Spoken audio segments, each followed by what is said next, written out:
ప్రస్తుతం మనతో పాటు షాద్ నగర్ భారతీయ జనతా పార్టీ ఇన్ఛార్జ్ అలాగే రాష్ట్ర కార్యవర్గ సభ్యులు అందే బాబాయ్ గారు ఉన్నారు. ఏంటంటే ఇప్పుడు షాద్ నగర్లో కావచ్చు, రాష్ట్ర వ్యాప్తంగా స్థానిక సంస్థల ఎన్నికలు వస్తున్నాయి. మరి షాద్ నగర్లో చూసుకున్నట్టయితే భారతీయ జనతా పార్టీ జెండా ఈసారి అయినా సరే స్థానిక సంస్థల ఎన్నికలు మా అధిష్టానం ఆల్రెడీ స్టార్ట్ చేసినాం. ఖచ్చితంగా అందరినీ ఎంపీటీసీలో నిలబెట్టేట సత్తా కార్యకర్తలు మా దగ్గర ఉన్నారు. అని నిలబడడం కాదు, వాళ్ళకి పదవులు వస్తాయా ఈసారైనా సరే? ప్రజానికము నరేంద్ర మోడీ నాయకత్వాన్ని కోరుకుంటున్నారు. నరేంద్ర మోడీ పథకం రాని ఇల్లు అంటూ లేదు.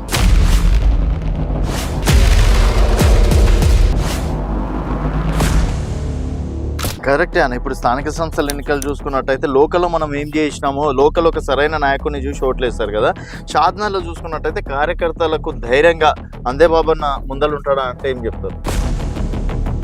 నిలబడ్డా కదా, నాకు టికెట్ ఇచ్చిండ్రు, పోటీ చేసిన, ప్రతి విలేజ్ తిరిగినా, ఇప్పుడు నేను ఇన్ఛార్జ్గా కొనసాగుతున్నా, కార్యకర్తలకు అండగా నిలుస్తున్నా. షాద్నగర్లో కూడా కాంగ్రెస్ ఎమ్మెల్యేనే కదా. షాద్నగర్లో కాంగ్రెస్ ఎమ్మెల్యేని ఢీ కొట్టి సెకండ్ ప్లేస్లో ఉన్నటువంటి బీఆర్ఎస్ని ఢీ కొట్టి మీరు థర్డ్ ప్లేస్లో ఉన్నటువంటి భారతీయ జనతా పార్టీ ఈరోజు ఆ కాంగ్రెస్ సర్పంచ్ కానీ టీఆర్ఎస్ సర్పంచ్ కానీ వాళ్ళ గుండె మీద చేసుకొని చెప్పమనండి. ఇవాళ మొక్కలు నాటిది ప్రతి మొక్క కాడికెళ్ళి, పెంచే కాడికెళ్ళి, సుతిలి కాడికెళ్ళి నరేంద్ర మోడీ గడ్డపల్లి. ఇలా వైకుంఠ ధామాలకు నరేంద్ర మోడీ డబ్బులు. ఇలా ఊర్లో లైట్ వెలుగుతుందంటే నరేంద్ర మోడీ, తెలుసుకోండి. షాద్నగర్ లోకల్కి వచ్చేసరికి ఏంటంటే ముగ్గురు లీడర్లు, నలుగురు లీడర్లు ఉన్నారు. ఎవరిని నమ్మాలి, రేపటి నాడు ఎవరు మమ్మల్ని చూసుకుంటారు అన్నది ఒక కన్ఫ్యూజన్ ఉందని. ఇది జనాల లోపల మాట, ఇది నా ఒపీనియన్ కాదు. పార్టీ ఏ ఇన్స్ట్రక్షన్స్ ఇచ్చినా, ఏ మీటింగ్ పెట్టినా ఫస్ట్ నాకు వస్తుంది ఇన్ఫర్మేషన్. నేను అందరికి పాస్ చేస్తాను. ప్రస్తుతం మనతో పాటు షాద్ నగర్ భారతీయ జనతా పార్టీ ఇన్ఛార్జ్ అలాగే రాష్ట్ర కార్యవర్గ సభ్యులు అందే బాబాయ్ గారు ఉన్నారు. నమస్తే బాబన్న. నమస్కారం. సో ఏంటంటే ఇప్పుడు షాద్ నగర్లో కావచ్చు, రాష్ట్ర వ్యాప్తంగా స్థానిక సంస్థల ఎన్నికలు వస్తున్నాయి. సో ఎటు తిరిగి సెప్టెంబర్ 30 వరకు అయితే వస్తాయి. మ్యాక్సిమం ఈ వారంలో వచ్చే ఛాయిసెస్ ఉన్నాయంటున్నారు. మరి షాద్ నగర్లో చూసుకున్నట్టయితే భారతీయ జనతా పార్టీ జెండా ఈసారి అయినా సరే స్థానిక సంస్థల ఎన్నికల్లో ఎగురుతుంది అని చెప్పేసి అనుకోవచ్చా? బ్రహ్మాండంగా ఎగురుతుంది అన్న. మా అధిష్టానం ఆల్రెడీ స్టార్ట్ చేసినాం. ఓకే. ఇవాళ మొత్తం మండలాలలో మీటింగ్స్, ఒక్కొక్క మండలానికి ఒక ప్రభారి, ఒక కన్వీనర్ని వేసి ఒక మండల్ నుండి ఒక మండలికి ప్రభారిని, ఆ మండలికి వెళ్ళి ఒక కన్వీనర్ని వేసి ఆల్రెడీ ఈ నియోజకవర్గంలో 6 మండలాల్లో మీటింగ్స్ అయిపోయినాయి. ఓకే. బ్రహ్మాండంగా మాకు కార్యకర్తలు ఉన్నారు. వార్డు మెంబర్ నుండి జెడ్పీటీసీ వరకు ఖచ్చితంగా అందరినీ ఎంపీటీసీలో నిలబెట్టేట సత్తా కార్యకర్తలు మా దగ్గర ఉన్నారు. అని నిలబడడం కాదు, వాళ్ళకి పదవులు వస్తాయా ఈసారైనా సరే? వాళ్ళు ఒకరైనా ఎంపీటీసీగా గెలుస్తారా, జెడ్పీటీసీ గెలుస్తారా? బ్రహ్మాండంగా అవుతారు. ఎందుకంటే ప్రజానికము నరేంద్ర మోడీ నాయకత్వాన్ని కోరుకుంటున్నారు. ఓకే. ప్రజలు ఎందుకు కోరుకుంటున్నారంటే నరేంద్ర మోడీ గారి పరిపాలన ఏ విధంగా ఉన్నది ఈ దేశంలో, ఈ ప్రపంచంలోనే అగ్ర నాయకుడు నరేంద్ర మోడీ. సంక్షేమ పథకాలు కూడా అట్లే ఉన్నాయి. ఓకే. ఇలా ప్రతి ఇంటికి ఒక 2-3 పథకాలు చెందినవి. నరేంద్ర మోడీ పథకం రాని ఇల్లు అంటూ లేదు. ఓకే. ఎందుకంటే నరేంద్ర మోడీ ఇలా పేద ప్రజానికానికి ఎన్నో సంక్షేమ కార్యక్రమాలు. ఉదాహరణకు ఇలా మొదట్లో పల్లెటూళ్ళల్లో ఆడపిల్లలు బాత్రూములు లేకుండా ఉండే వాళ్ళకు ఏ ప్రభుత్వం కూడా కట్టలేదు. ఓకే. వాళ్ళకు అయితే బయలుకు పోయేది చెంబు పట్టుకొని. చాలా గ్రామాలు మా చిన్నతనంలో కూడా మేము చూసినాం. ఎందుకంటే ఆ పరిస్థితిని మేము కూడా చిన్నగా ఉన్నప్పుడు వెళ్ళాం చెంబు పట్టుకొని. అయితే ఆడపిల్లలు కూడా వెళ్ళలేదు. ఆడపిల్లలు 5 గంటల రాత్రి, 4 గంటల రాత్రి వెళ్ళలేదు. ఎందుకంటే ఆ దారెంబడి పోతుంటే మగపిల్లలు వస్తే నేచి నిలబడ్డ సంఘటనలు ఎన్నో చూసినాం.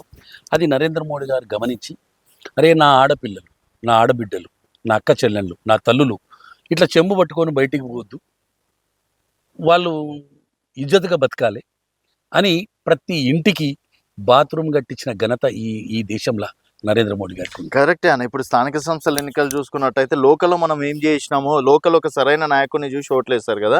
షాద్నగర్లో చూసుకున్నట్టయితే కార్యకర్తలకు ధైర్యంగా అందే బాబన్న ముందలు ఉంటాడా అంటే ఏం చెప్తారు? నేను నిలబడ్డా కదా, నాకు టికెట్ ఇచ్చిండ్రు, పోటీ చేసిన, ప్రతి విలేజ్ తిరిగినా, ఇప్పుడు నేను ఇన్ఛార్జ్గా కొనసాగుతున్నా, కార్యకర్తలకు అండగా నిలుస్తున్నా, మొత్తం ప్రతి మీటింగ్లో పాల్గొంటున్నా కనుక ఇలా స్థానిక సంస్థలు బ్రహ్మాండంగా ప్రజలు ఓటేయనికి రెడీ ఉన్నారు.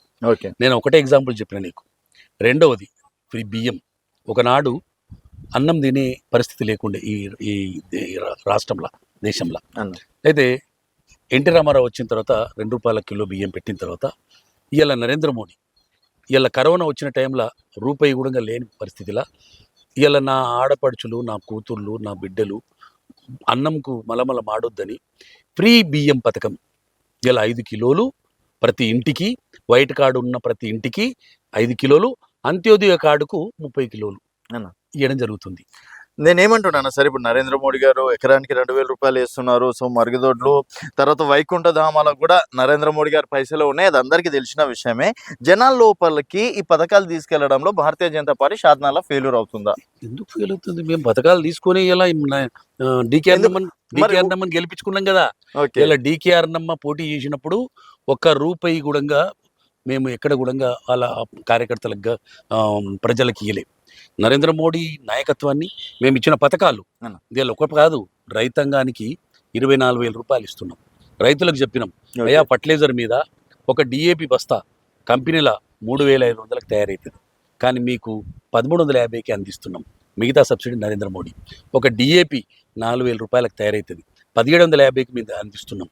దాని మీద కూడా ఇంచుమించు 1,800, 1,900 మీకు సబ్సిడీ ఇస్తున్నాం. ఒక యూరియా 3,000 రూపాయలకు తయారవుతుంది, 300 రైతుకి ఇచ్చి 2,700 సబ్సిడీ ఇస్తున్నాం. ఇట్లా ఒక రైతుకు, ఒక ఎకరాకు ఒక రైతు 4 బస్తాలు వేస్తాడు, 2 పాస్ పెట్టి 2. మరి ఎందుకని ఎమ్మెల్యే ఎలక్షన్స్ ఓట్లకు వచ్చేసరికి భారతీయ జనతా పార్టీ ఫెయిల్యూర్ అవుతుంది? ఎమ్మెల్యే ఎలక్షన్లప్పుడు అనగారిన హామీలు కాంగ్రెస్ ప్రభుత్వం ఇచ్చింది, అవును, ఆశ చూపించింది. 6 పథకాలు మీకు తెలుసు. అవును. ఇలా ఫ్రీ బస్ అని, మహిళలకు 2,500 అని, స్కూల్ పిల్లలకు స్కూటీ అని, తులం తర్వాత బంగారం అని. తులం బంగారం అని, కళ్యాణ లక్ష్మి, తర్వాత కౌలు రైతులకు 12,000 ఇస్తామని, తర్వాత రైతు బంధు 15,000 ఇస్తామని ఈ ఆశ చూపింది. ఒక బస్సే నడుస్తుంది, ఓకే. అన్నీ కూడా బంద్ అయిపోయినాయి. ఒక అభివృద్ధి కార్యక్రమం లేదు, ఒక రోడ్డు లేదు, ఒక బిల్డింగ్ లేదు. ఇలా అప్పులు తీసుకొచ్చి ఈ రైతు బంద్ చేసిన సంఘటనలు మనం చూసినాం. అన్న. అప్పులు కూడా పుడతలేవు. గత ప్రభుత్వం కోట్లాది అప్పులు చేసిపోయింది, ఈయన కూడా అప్పులు చేస్తూ ఎన్ని అప్పులు ఇస్తారు. వీళ్ళ కాంగ్రెస్ను కూడా చీకొట్టేటువంటి ప్రజానీకం ఇలా ఓటర్స్ తయారైపోయారు. నరేంద్ర మోడీ గారు షాద్నాల్ ఎట్లుందన్నా సరే, షాద్నాల్లో కూడా కాంగ్రెస్ ఎమ్మెల్యేనే కదా. షాద్నాల్లో కాంగ్రెస్ ఎమ్మెల్యేని ఢీ కొట్టి, సెకండ్ ప్లేస్ లో ఉన్నటువంటి బీఆర్ఎస్ ని ఢీ కొట్టి, మీరు 3rd ప్లేస్ లో ఉన్నటువంటి భారతీయ జనతా పార్టీ ఈరోజు ఎంపీటీసీలు, జెడ్పీటీసీల జెండా ఎగరేస్తుందా? ఎందుకంటే వీళ్ళ ఒక సర్పంచ్ని అడగండి, అన్న. వీళ్ళ మొన్న పోయిన సర్పంచ్లను, ఆ కాంగ్రెస్ సర్పంచ్ కానీ టీఆర్ఎస్ సర్పంచ్ కానీ వాళ్ళ గుండె మీద చేసుకొని చెప్పమనండి. ఓకే. ఏమని? ఒకవేళ ఈ యొక్క మా గ్రామ అభివృద్ధి అన్న. ఇలా 15th ఫైనాన్స్ లేకపోతే వాళ్ళు మోరి తీసేది కాదు, ఓకే. వాళ్ళు వీధి లైట్లు వేసేది కాదు, తర్వాత మొక్కలు నాటేది కాదు. ఇవాళ మొక్కలు నాటేది ప్రతి మొక్క కాడికెళ్ళి, పెంచే కాడికెళ్ళి, సుతిలి కాడికెళ్ళి నరేంద్ర మోడీ గారి డబ్బులే. ఇలా వైకుంఠ ధామాలకు నరేంద్ర మోడీ డబ్బులే. ఇలా వాళ్ళకి చెప్తారు, అయ్యో ఆయన లేకపోతే ఊర్లకించి తరిమి కొట్టేటోళ్ళు, మేము ఏదో ఉద్ధరిస్తామని చెప్పి సర్పంచ్కి ఓట్లు వేసుకున్నాము. స్టేట్ గవర్నమెంట్ ఆనాడు టీఆర్ఎస్ ఇవ్వలేదు, ఈనాడు కాంగ్రెస్ ఇస్తలేదు. ఇలా అధ్వాన పరిస్థితి, గ్రామాల అభివృద్ధి అంతా ఇలా కోల్పోయింది. ఓకే. కనుక నరేంద్ర మోడీ గారు ఇచ్చిన పథకాలతోటి ఇలా ఊర్లో లైట్ వెలుగుతుందంటే నరేంద్ర మోడీ తెలుసుకోండి. అయితే ఇప్పుడు ఇక్కడ షాద్నగర్ లోకల్కి వచ్చేసరికి ఏంటంటే 3 లీడర్లు, 4 లీడర్లు ఉన్నారు. ఎవరిని నమ్మాలి, రేపటి నాడు ఎవరు మమ్మల్ని చూసుకుంటారు అన్నది ఒక కన్ఫ్యూజన్ ఉందని. ఇది జనాల లోపల మాట, ఇది నా ఒపీనియన్ కాదు. సో వాళ్ళకు కూడా ఒక క్లారిటీ ఇచ్చే అవసరం మీకు ఎంతైనా ఉందని. నేను కదా ఇన్ఛార్జ్ని, ఎవరైతే ఈ కాన్స్టిట్యున్సీకి పోటీ చేస్తారో వాళ్ళే ఇన్ఛార్జ్ ఉంటారు. ఓకే. గతంలో ఏ పార్టీ అన్నా కానీ నేను పోటీ చేసినాక నేనే ఇన్ఛార్జి. ఇప్పుడు 2 నాయకులు 3 నాయకులు మా పార్టీలనే కాదు, ప్రతి పార్టీలు ఉంటారు. ఎందుకు ఇప్పుడు టీఆర్ఎస్లో లేరా? ఉన్నారు. అంజయ్ ఉన్నాడు, నవీన్ రెడ్డి ఉన్నాడు, కాంగ్రెస్లో ప్రతాప్ రెడ్డి ఉన్నాడు, శంకర్ ఉన్నాడు, చాలా మంది ఉన్నారు కదా. ఎవరు ఉంటారు కానీ ఒకరే నాయకత్వం లేదు పనిచేస్తున్నారు. ఇప్పుడు శంకర్ ఉన్నాడు, ఎమ్మెల్యే ఉన్నాడు, ఆ నాయకత్వం పనిచేస్తుంది. నేను బీజేపీ ఉన్నా, ఇన్ఛార్జ్ నాయకత్వంలోనే ఇలా ఏ స్టేట్ పార్టీ ఏ ఇన్స్ట్రక్షన్స్ ఇచ్చినా, ఏ మీటింగ్ పెట్టినా ఫస్ట్ నాకు వస్తుంది ఇన్ఫర్మేషన్, నేను అందరికి పాస్ చేస్తా. కనుక ఇన్ఛార్జిని కాకుండా నేను ఒక మీటింగ్ జరిగింది, ఓన్లీ కాంటెస్టెడ్ ఎమ్మెల్యేనే పిలిచిండ్రు, మరి మిగతా వాళ్ళని పిలవలే కదా. ఇన్ఛార్జ్ నేను కనుక తప్పకుండా నేనే ఉంటా. ఓకే. సో క్లాట్ అయితే కార్యకర్తలకు ఇస్తున్నా 100% తెలుసు వాళ్ళకు. బాబన్న నిక్కచ్చుకుంటాడు, అబద్ధం ఆడాడు, ఏదున్నా పని చేసి పెడతాడు. ఆయన తాను పోతే పని జరుగుతుంది అనే కార్యకర్త సో ఎన్ని ఎంపీటీసీ స్థానాలకు మీరు ఎన్ని గెలుస్తారు అన్న ఛాలెంజ్? ప్రతి గ్రామంలో అన్న. ఇప్పుడు కొందూరు మండల్ ఓకే 9 ఎంపీటీసీలు ఉన్నారు, Hmm. చౌదరగూడ 9 ఎంపీటీసీలు ఉన్నారు. చాలా ఇప్పుడు ఫరక్నగర్ మండలానికి వస్తే మంచి మున్సిపాలిటీ తీసేస్తే 18, ఇలా పెరిగితే 18-20 అవుతాయి. ఓకే ఎక్కడైనా మెజార్టీగా మేము గెలుస్తాము, మండల అధ్యక్షులం అవుతాము. అన్న. జడ్పీటీసీలు కూడా ఇలా 6 జడ్పీటీసీలకు 4 ఖచ్చితంగా గెలుస్తాం. ఇప్పటి వరకు ఒక్క జెడ్పీటీసీ కూడా గెలవలేరు మీరు. ఇప్పుడు ఒక్క గెలుస్తాం. ఎంపీపీ కూడా గెలవలేరు అనుకుంటా. ఇప్పుడు గెలుస్తాం, ఎందుకంటే చరిత్ర తిరిగి రాస్తారా? ఇప్పుడు తిరిగి రాస్తాం. బాబన్న హిస్టరీ రికార్డ్ అనుకోవచ్చు అది. రికార్డ్ అనుకోవచ్చు. షాద్నగర్ చరిత్ర 4 జడ్పీటీసీలు గెలుస్తాం. చూడండి మీరు, ఎందుకంటే మీరు ఎంపీటీసీ అధ్యక్షులుగా కూడా ఉండే అన్న గతంలో. ఇలా ఎందుకంటే నేను చెప్తున్నా అందుకోసం. ఎందుకు ప్రజానీకము బీజేపీ ప్రభుత్వం గురించి, Hmm. నరేంద్ర మోడీ ప్రభుత్వం గురించి, నరేందర్ మోడీ గారు Hmm. ఏతుందో మనకి ఇచ్చినటువంటి పథకాలు, అన్న. నరేంద్ర మోడీ ఇచ్చినటువంటి పథకాలు ప్రతి ఇంటికి చేరుతున్నాయి కనుక ఓటు ఎన్నిక రెడీ ఉన్నారు. ఓకే నిజంగా నిజంగా జనాలు అసలు పూగుర్తన తెలుస్తుందా అన్న జనాలకు షాద్నగర్లా? తెలివందే ఇలా డీకేఆర్ నమ్మ గెలిచింది. ఇవాళ ఈ నియోజకవర్గంలో అన్న 68,000 ఓట్లు పడ్డాయి. 38 చేసిండ్రా, ఓకే 68 ఓట్లు డీకేఆర్ నమ్మకు పడ్డాయి. మున్సిపాలిటీలో 43 బూతులకు ప్రతి బూతుల లీడ్ ఇచ్చింది. అసలు కార్యకర్తలను సిద్ధం అవుతున్నారా ఎంపీటీసీ జెడ్పీటీసీ పోటీ పడుతున్నారు కార్యకర్తలు? ఆ, బీజేపీ మాకు కావాలని బీజేపీ నమ్మచ్చు అంటారా? 100% మీరు చూడండి, ప్రతి Okay. నియోజకవర్గంలో పెడతామా లేదా? 100% పక్క నమ్మకం ఉంది. నమ్మకం ఉంది. అందే బాబాయ్ అన్న అంటే హయాంలో చరిత్ర తిరిగి రాస్తారు. తిరిగి రాస్తాం. 2 ఎంపీపీలు ప్రజలు మా ఎంబడి ఉన్నారండి అన్న. అరే 4 జడ్పీటీసీలు గెలుస్తాము. 4 ఆ, జోక్ అనే ఇది. నువ్వు చూడు, నువ్వు ఇప్పుడు ఎందుకు ఇప్పుడు రేపు పొద్దున ఎలక్షన్ వచ్చినాక చూడు, అన్న. ప్రజానీకం మా ఎంబడి ఉన్నదా, వాళ్ళ ఎంబడి ఉంటుందో తెలుస్తుంది. ఇప్పుడు వాళ్ళు ఇప్పుడు పైసలు పెడతారు TRS బీజేపీ పైసలు పెట్టారు కదా డబ్బులకు ఓట్లు ఇస్తారు అతన్ని మా కార్యకర్త, మా అన్న. ప్రజలు డెవలప్మెంట్ చూస్తారు. ఓకే మొన్న ఎంపీటీసీ ఎలక్షన్లా, ఎంపీ ఎలక్షన్లా కాంగ్రెస్ వాళ్ళు పైసలు పంచారు, టీఆర్ఎస్ వాళ్ళు పంచారు. ఏమైంది? మాకు ఇచ్చినా లేదా? డీకేఆర్ నమ్మ ₹1 ఎక్కడ ఇయ్యలే మేము. ఇక్కడే కార్యకర్తలు ఏదైనా పని చేస్తే వాళ్ళకి ఏదైనా చేసినాం తప్ప ఎక్కడ కూడా మేము పైసలు పంచలేదు. మేము గెలిచినామా లేదా అన్న. మరి మేమే కాదు, డీకేఆర్ నమ్మతో 8 మంది ఎంపీలు గెలిచినామండి. అవును. ఒకనాడు 4 ఉంటే 8 గెలిచినాం. అంటే ఇప్పుడు ఒక ఎమ్మెల్యే ఉంటే కాదన్న, ఇక్కడ ఏంటంటే అంటే ఈటెల రాజేందర్ గారికి ఇస్తే స్థానిక సంస్థల ఎన్నికల్లో డెఫినెట్ గా మార్పులు చేర్పులు ఉంటుండే. రామచంద్రరావు గారికి ఇవ్వడం ఒక రకంగా బీజేపీకి మైనస్ అని చెప్పేసి ఒక టాక్ వెళ్ళిపోయింది అన్న. రామచంద్రరావు కూడా ఒక ఆర్ఎస్ఎస్ కార్యకర్తకి వెళ్ళి వచ్చినోడు. ఆ. ఆషామాషిగా చూడొద్దు, ఒక అడ్వకేటు, చాలా పవర్ఫుల్ మనిషి. ఇప్పుడు అధ్యక్షులు అయ్యే దాంట్లో చాలా మంది కోరుకుంటారు, కానీ అధిష్టానం వరకు ఖరారు చేసింది. మా అధిష్టానానికి ఒక క్లారిటీ ఉంటుంది, ఒక సిస్టమ్ ఉంటుంది. ఎక్కడో ఒక కార్యకర్తను తీసుకొచ్చి ఇలా ద్రౌపది ముర్ము అనుకుందా అవును. రాష్ట్రపతి అయితని అనుకున్నదా చెప్పండి? చేసిందా లేదా? అవును. అంతకుముందు రామ్నాథ్ కోవింద్ ఒక ఎస్సీ బిడ్డ అవును. చేసిందా లేదా? ఒక ముస్లిం రాష్ట్రపతిని చేసిందా లేదా? అబ్దుల్ కలాం. మరి అట్లా చరిత్ర మనది. నువ్వు మొన్న అసెంబ్లీలో ఓ హోటల్లో పనిచేసేటువంటి లేడీకి ఇచ్చి గెలిపించింది. అంటే పశ్చిమ బెంగాల్. అంటే మా దగ్గర ఎవరు పని చేస్తారు ఏంది అనేది రామచంద్రరావు కూడా పవర్ఫుల్. ఇలా చూస్తున్నావు కదా నువ్వు, ఆయన రేపు తెలుస్తుంది మీకే ఎటువంటి క్లారిటీ ఎట్లా నడుపుతాడు ఈ యొక్క. అంటే ఇప్పటి వరకు ఏంటంటే అన్న టాక్ ఓన్లీ ఎంపీలు ఎమ్మెల్యేల వరకే కేంద్రం కూడా సీరియస్ గా చూసుకుంటుంది.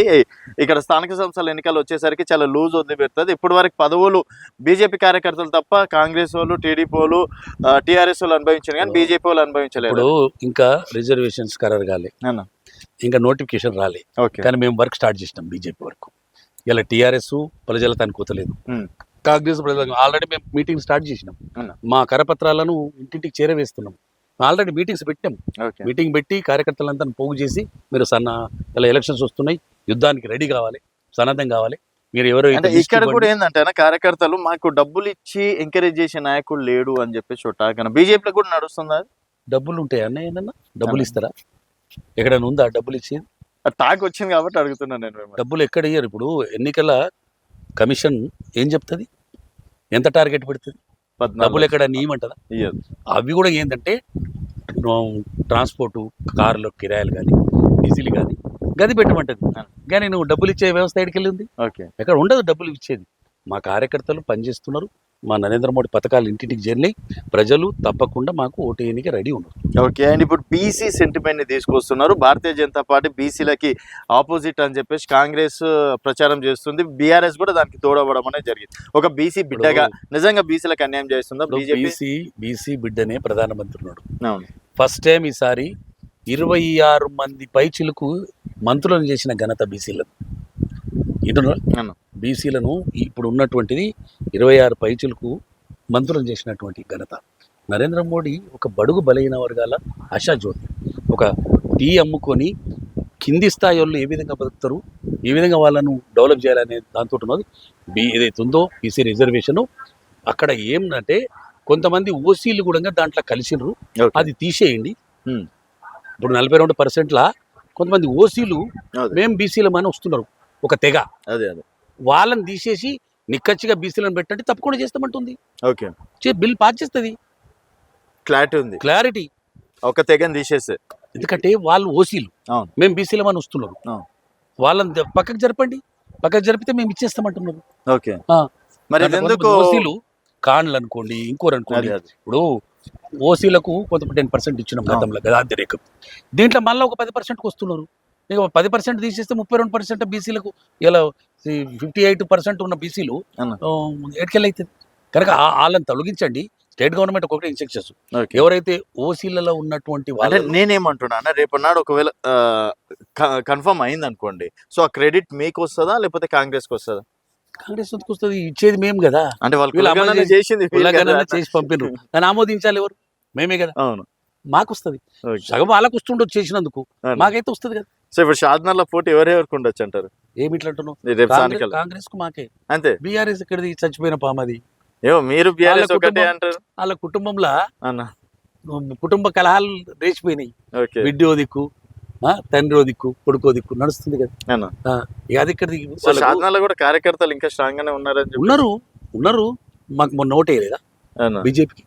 అక్కడ ఉండి డీకేఆర్ నమ్మ కోట. అదే బీఆర్ఎస్ బీజేపీ ఏమన్నా ఒకటే లోపల ఏమన్నా చీకటి ఒప్పందాలు ఉన్నాయా? ఒకటేముండదు. అభిమానం. నరేంద్ర మోడీ గారు అంటే అభిమానం. నరేంద్ర మోడీ అంటే కాంగ్రెస్ వాళ్ళు కూడా అభిమానం. ఎందుకంటే ఆయన చేసిన పనితనము, ఆయన చేసినటువంటి దేశానికి సేవ కనబడుతుంది. అంటే ఎందుకు ఇప్పుడు 2 సంవత్సరాలు అయినా కూడా మీరు పాలిటిక్స్ స్టార్ట్ చేయనట్లున్న షాద్నగర్లో, అంటే ఇచ్చిన హామీలు నెరవేర్చకుండా? స్టేట్ మా గవర్నమెంట్ లేదా హామీలు ఏముంటాయి? మా హామీలు నడుస్తున్నాయి కదా. ఇప్పుడు కాంగ్రెస్ క్యాంటీ కానీ షాద్నగర్లో కావచ్చు, చెప్తున్నాం కదా అంతటి పోయి ఏమి ఇచ్చిన మీటింగ్లలో చెప్తున్నాం కదా. వాళ్ళు ఇచ్చిన హామీలు తుంగల దొక్కిర్రు, ఒకటే నడుస్తుంది బస్సు, మిగతా ఏం లేవు అని చెప్తున్నాం కదా. మనం ఇవాళ ప్రతి ఇంటికి ప్రతి ఒక్క పథకం ఇచ్చినాం. ఇవాళ ఆడబిడ్డ సుకన్య స్కీమ్ పెట్టినాం. ఏమి ముద్రా లోన్స్ ఇస్తున్నాము చిరు వ్యాపారులకు. ఏదైనా 10,000 పెట్టుకొని కూరగాయల వ్యాపారం చేసుకుంటోళ్ళు, పూల వ్యాపారం చేసుకుంటోళ్ళకు ఇలా 10,000 మిత్తి లేకుండా 10,000 కడితే 20,000 ఇస్తున్నాం, 20,000 కడితే 40,000 ఇస్తున్నాం. 50,000 వరకు వితౌట్ ఇంట్రెస్ట్ బ్యాంకులకు చెప్పేసినాం, ఇస్తున్నారు Mudra loans. Okay. So next definite గా 4 జెడ్పీటీసీలు గెలిపిస్తారు పక్క 4 ఎంపీపీలు 4 ఎంపీపీలు ఎంపీపీలు పెడితే ఇస్తేనే కదా జెడ్పీటీసీ గెలిచి. అదే రాసుకోవాలంటారు, రాసుకో, డౌట్ లేదు. రేపు ఎన్నికలు వచ్చినా బీజేపీ జెండా ఎగరడం ఖాయం. రేపు వచ్చినా ఎల్లుండి వచ్చినా ఎప్పుడు వచ్చినా. ఓకే. అరే ప్రజలు మా ఎంబడి ఉన్నారని. సరే, అందబాబు అన్న చరిత్ర తిరగరాస్తాడు. 2028 భారతీయ జనతా పార్టీ ఎమ్మెల్యే జెండా షాద్నగర్ నియోజకవర్గం ఎగురుతుంది. ఓకే, ఇది మొదటి స్టెప్ అనుకోవాలి. మొదటి స్టెప్. ఇక్కడ శంకర్ గారు కావచ్చు, లేకపోతే ఇక్కడ అంజయ్య గారు కావచ్చు, ఎవరు కానీ ఇప్పుడు వాళ్ళ ఏం పనిచేయవు. శంకర్ గారి హామీలు ఇప్పించండి కదా. నేను ఒకటి అడుగుతున్నా మీ ద్వారాగా, 2,500 మహిళలకు ఇస్తున్నారా? లేదు. స్క్రూటీ ఇస్తున్నారా? లేదు. నిరుద్యోగ భృతి ఇస్తున్నారా? లేదు.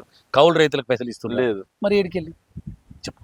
ఓకే, మేము ఫ్రీ కరెంట్ ఇస్తున్నాం, సన్న బియ్యం ఇస్తున్నాం, ఇల్లులు ఇస్తున్నాము అని చెప్పి. సన్న బియ్యం ఎక్కడి? మావి బియ్యము అన్న 1 కిలో వాళ్ళవి 5 కిలోలు మావి. ఓకే. అచ్చా, ఇందిరమ్మ ఇండ్లు ఎందుకు ఇస్తున్నారు? ఒక ఊరికి 10 ఇస్తున్నారు. ఒక ఊర్లో ఎన్ని కుటుంబం, ఎంతమంది బీదోళ్ళు ఉంటారు? మిగతా 20 మంది అయితే అనాథలు అయ్యారు కదా. అచ్చా, దాంట్లో కూడా మా డబ్బులు నీకు తెలుసో లేదు. ఓకే. ఇందిరమ్మ ఇండ్లలో కూడా మా డబ్బులు ఉన్నాయి, మా షేర్ ఉంది అంటున్నా. మరి అయ్యా 2,05,550 ఇల్లుకి ఇస్తున్నాం. 270 మావే. అడగండి వాళ్ళను, మా డబ్బు ఉందా? వాళ్ళు ఒప్పుకోవట్లేదు. అరే ప్రతి దాంట్లో మా డబ్బు ఉంది. ఇలా రైతు వేదికల్లో మా డబ్బు ఉంది, శ్మశాన వాటికల్లో మా డబ్బు ఉంది, గ్రామ అభివృద్ధిలో మా డబ్బు ఉంది. మా డబ్బులు ఏంది ఏది చెప్పు. ఓకే. రైతు బంధు వాళ్ళు ఇస్తున్నారు, మేము ఇస్తున్నాం. మేము సన్నకారు రైతులకు ఇస్తున్నాం, వాళ్ళు పెద్ద రైతులు కూడా ఇస్తున్నారు. ఇప్పుడు మా ఉద్దేశం ఏంటంటే అన్న నిజంగా సన్నకారు రైతులకు ఇవ్వాలి. సరే అన్న. సో మీరు అన్నట్టు మీరు ఇన్ని పథకాలు ఇస్తున్నారు అండ్ రేపు వచ్చే రిజల్ట్స్ ని బట్టి ప్రచారం ఎంతవరకు ఉంది, అందేబాబాయ్ అన్న సారథ్యంలో ఎన్ని స్థానాలు గెలుస్తారు ఆల్రెడీ అనేది స్టార్ట్ అయినాము. అదే అన్న చూద్దాం అన్న. ఎలక్షన్స్ ఇప్పుడు లో అన్ని మండలాలు స్టార్ట్ అయినాయి. ఎన్నికల రోజు నేను డెఫినెట్ గా వస్తాను, ప్రచారం కదా. రోజు కూడా వస్తా. ఆ రోజు అరే చూద్దాం ప్రజలు అన్న. మా ఎంబడి ఉన్నారు, చూద్దాం ప్రజలు అన్న. మా ఎంబడి ఉన్నారు అంటున్నా. చూద్దాం అన్న. ఓ ప్రజలే దేవుళ్ళు అన్న ప్రజలే ఓటర్సే మాకు అండ. వాళ్ళే మా ఎంబడి ఉన్నప్పుడు మాకు విజయం ఎందుకు ఉండదు చెప్పు, ఓకే. అపజయం ఎందుకు ఉంటది? సో బీజేపీ కార్యకర్తలు ఇంకా ఉన్నారా మీ అబ్బాయి? అంటే పాత బీజేపీ కార్యకర్తలు అందరు ఉన్నారు కదా అన్న. అందరూ. ఇప్పుడు విష్ణు కూడా వచ్చాడు కదా మా దాంట్లో. అదే అయిపోయి ఇంకేం ఆయన తెలుసుకున్నాడు అవతల పోతే లాభం లేదని మా దాంట్లోకి వచ్చాడు, పని చేస్తున్నాడు కలిసి. ఓకే ఆయనకు కూడా ఒక మండలి ఇచ్చినాం, అన్న. ప్రభారిగా ఫరకునార్ మండలి ఇచ్చినాం. నేను చౌదరిగూడ మండలి తీసుకున్నా, ఓకే. శ్రీవర్ధన్ రెడ్డికి నందిగామ మండలి ఇచ్చినాం. ఓకే. మేమంతా ముఖ్య నాయకులు ఒక్కొక్క మండలికి ప్రభారిగా వెళ్ళాం కదా. అక్కడ ఉన్నటువంటి ముఖ్య నాయకులను కన్వీనర్గా పెట్టినాం కదా. మేమంతా అదే పని కదా పొద్దున్న లేస్తే. సో చూద్దాం అన్న, రేపు ఎన్నికల రిజల్ట్స్ ఉన్నప్పుడు మరి సెకండ్ ప్లేస్ బీఆర్ఎస్ వస్తుందా, బీజేపీ వస్తుందా, ఫస్ట్ ప్లేస్ కాంగ్రెస్ మాకు వస్తుందా? కాంగ్రెస్ కు మాకే అంతే పోటీ, అన్న. బీఆర్ఎస్ తోటి కాదు. ఓకే బీఆర్ఎస్ ను నమ్మే ప్రసక్తి లేదు. అన్న. ఎందుకంటే పెద్ద మనిషి ఉన్నప్పుడు ఉండే, ఉమ్. పెద్ద మనిషి పోయిండు. అన్న. పెద్ద మనిషి ఇక ఆయన ఎట్టుంటదంటే కవిత పూర్తిగా నాశనం పట్టిస్తుంది. అన్న. ఏంటో ఆమె అసలు లిక్కర్ దందలో పోవడమే ఆ పార్టీకి శని చుట్టుకున్నది. ఓకే. ఆమె మీద కేసీఆర్ గారు బాగా కోపం మీద ఉన్నాడు. సో చూద్దాం అన్న, రేపు రిజల్ట్స్ రోజు మాట్లాడదాం, మళ్ళీ కలిసే ప్రయత్నం చేస్తా. థ్యాంక్ యూ అన్న, thank you so much. So ఇది అందేబాబాయ్ అన్న గారితో స్పెషల్ చిట్చాట్. మరొక గెస్ట్తో మళ్ళీ కలుద్దాం. షాద్నార్ గడ్డ పైన ఈసారి బీజేపీ జెండా ఎగురుతుందని ఎంతమంది అనుకుంటున్నారు అనేది మీ అభిప్రాయాల కింద కామెంట్ రూపంలో తెలియజేయండి. చూస్తూనే ఉండండి తెలంగాణ వెలుగు.